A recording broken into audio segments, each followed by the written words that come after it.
اچھا، ایک سوال تھا کہ اگر کوئی بات کرنے کو نہ ہو تو کس سے بات کی جائے؟ آج کے دور میں یہ سوال اگر کسی سے پوچھا جائے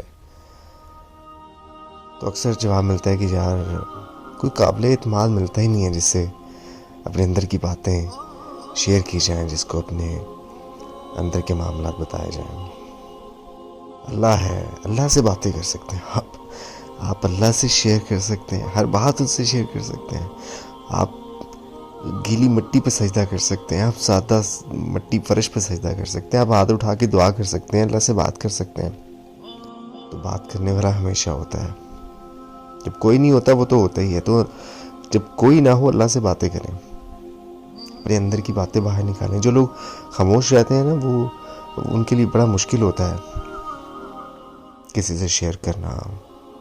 تو اللہ سے باتیں کرنا شروع کریں، آپ دیکھیں گے آپ کو جواب بھی ملیں گے، آپ کو ریزلٹس بھی ملیں گے۔ اللہ سے شیئر کیا کریں، اللہ سے دوستی لگا کے دیکھیں، بڑے سارے معاملات آپ کے سیدھے ہو جائیں گے۔ انسانوں سے باتیں کرنے کی ضرورت ہی نہیں پڑے گی آپ کو، اللہ سے دوستی کریں۔